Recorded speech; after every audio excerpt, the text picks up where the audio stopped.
जो विपक्ष की तरफ से लग रहे थे, जो सवाल चुनाव आयोग की निष्पक्षता पर विपक्ष खड़े कर रहा था, उन सबका सीधा जवाब आज मोरबी से लेकर तमाम जिक्र करते हुए मॉडल कोड ऑफ कंडक्ट का उन्होंने जिक्र किया, सरकार कब तक उस राज्य में चल रही है इसका जिक्र किया।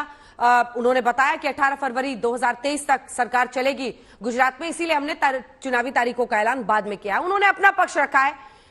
कांग्रेस अभी भी कह रही है कि हमें उनकी बात पर भरोसा नहीं है।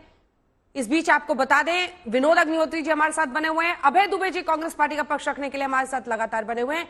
मोरबी से हमारे साथ आशुतोष मिश्रा इस वक्त जुड़ रहे हैं। मोरबी इस बार चुनावी तारीखों के ऐलान के पहले आशुतोष सबसे बड़ा केंद्र बन गया है, न सिर्फ एक बहुत बड़ी घटना का बल्कि उसके बाद होने वाली सियासत का भी। आज की सुबह क्या है वहां पर चुनावी तारीखों के ऐलान के बाद?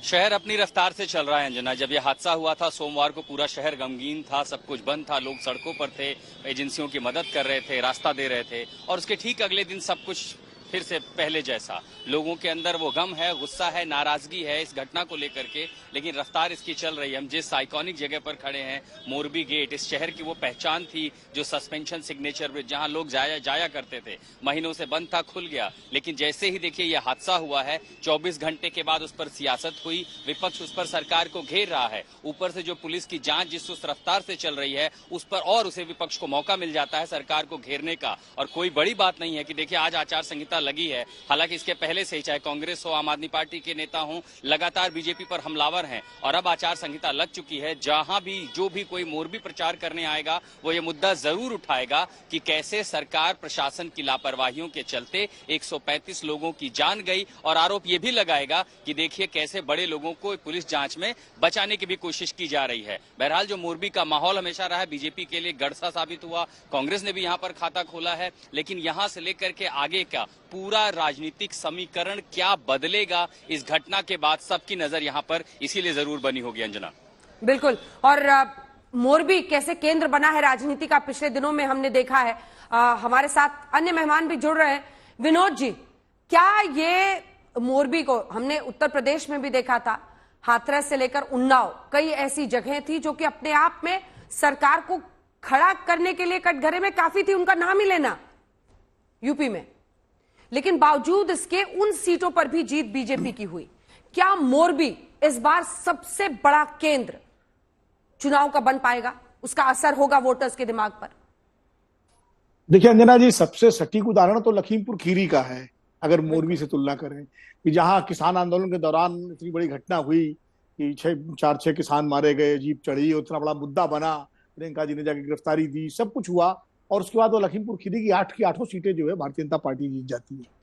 तो बात आपकी सही है, कई बार चुनाव जो मुद्दे बनते हैं, लेकिन चुनाव आते आते फिर वो तमाम सारे राजनीतिक सामाजिक समीकरण जो है वो उन मुद्दों को पीछे कर देते हैं। गुजरात में भी ऐसे ही हुआ, कई बार हुआ है, पहली बार नहीं, कई बार हुआ है। मुझे याद है 2007 या 2012 के चुनाव से पहले वहां जहरीली शराब कांड हुआ था अहमदाबाद में, बड़ा मुद्दा बन रहा था, लेकिन जब नतीजे आए तो भारतीय जनता पार्टी के पक्ष में वो दोनों सीटें चली गई। इस तरह से ये इस पे दरअसल विपक्ष कितनी शिद्दत के साथ उन मुद्दों को उठाता है और उन मुद्दों से किस तरह से वो राजनीतिक लाभ ले पाता है, ये उसकी काबिलियत पर निर्भर करता है। और सत्ता पक्ष जो होता है, ये सभी दलों पर लागू होता है, वो कैसे उन मुद्दों को दूसरे मुद्दों के सामने कमजोर कर देता है, ये उसकी काबिलियत पर निर्भर करता है। और गुजरात में जैसे पहले भी कहा था कि जब मोदी जी आखिर में आते हैं तो उसके बाद सारे मुद्दे गौण हो जाते हैं और मोदी जी की लोकप्रियता एक बड़ा पैमाना बन जाती है। ये गुजरात का सच है। मैं एक बात कहूंगा, वो आम आदमी पार्टी के प्रवक्ता चले गए, वरना मैं उनसे एक चीज जरूर पूछता कि आपने बीजेपी से तो सवाल पूछा कि गणेश लक्ष्मी पर क्या स्टैंड है, बिल्किस बानो पर आम आदमी पार्टी का क्या स्टैंड है, जरा वो भी स्पष्ट कर देते। तो सवाल ये है कि आप कटघरे में सारी पार्टियां हो जाती है, ऐसा नहीं है कि अकेले एक ही पार्टी कटघरे में है। राजनीति में मौके के हिसाब से जो अवसरवाद है वो हर पार्टी अपने हिसाब से वो अवसरवादी दृष्टिकोण। ठीक है विनोद जी, मैं लौट रही हूं आपके पास, ऐश्वर्या के पास भी चलेंगे, क्योंकि ऐश्वर्या आप ही के सवाल के जवाब में मोरबी का जिक्र आज सीईसी ने वहां पर किया है। मल्टीपल फैक्टर्स में से एक विपक्ष इसी मुद्दे पर घेर रहा था। लेकिन इससे पहले कि हम आगे बढ़े, दुबे जी, जो सियासी वार पलटवार इस वक्त चल रहा है गुजरात के इस महारण को लेकर, वो अपने दर्शकों को सुना देते हैं। तारीख क्यों नहीं आ रही थी, ये सबसे बड़ा सवाल है। और रोज प्रधानमंत्री जी कहीं ना कहीं गुजरात में जाके यहां तक कि जो राजकीय शोक होना था मोरबी का, उस तक को टाल दिया गया। कि पहले मोदी जी अपने सारे रिबन काट दें, नई नई वेशभूषा में दिन में 3 बार आएं, रिबन काटें और घोषणाएं करें और उसके बाद चुनाव की तिथि घोषित। तो ऐसे कभी होता है क्या? ऐसी संस्था है जिस पर उन्होंने तंज नहीं किया। देश के प्रधानमंत्री पे हमला, देश की विदेश नीति पे हमला, सेना पे हमला, इलेक्शन कमीशन पे हमला। जब जीत जाएं तो हमारे यहाँ बिहार में कहावत है, मीठा मीठा गप गप, तीता तीता थू थू। जब छत्तीसगढ़ और राजस्थान में जीत गए तो बहुत अच्छा इलेक्शन कमीशन, लेकिन जब इलेक्शन कमीशन अच्छे से काम करे, निष्पक्ष है, दुनिया में क्रेडिबिलिटी है, लेकिन जानबूझकर इलेक्शन कमीशन को बदनाम करो।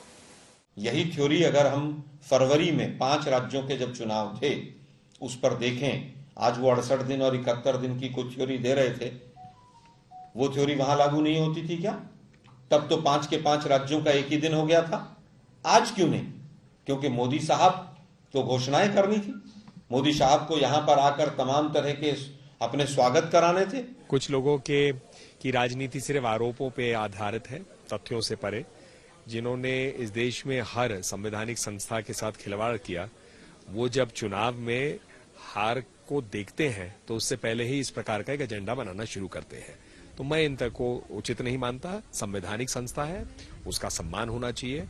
हर बार चुनाव किए जाते हैं, चुनाव में जहां कांग्रेस पार्टी जीतती है तब उनको वो संस्था बहुत अच्छी लगती है, लेकिन जब वोटर उनको नकार देते हैं तब वो प्रश्न उठाते हैं संवैधानिक संस्था पे भी।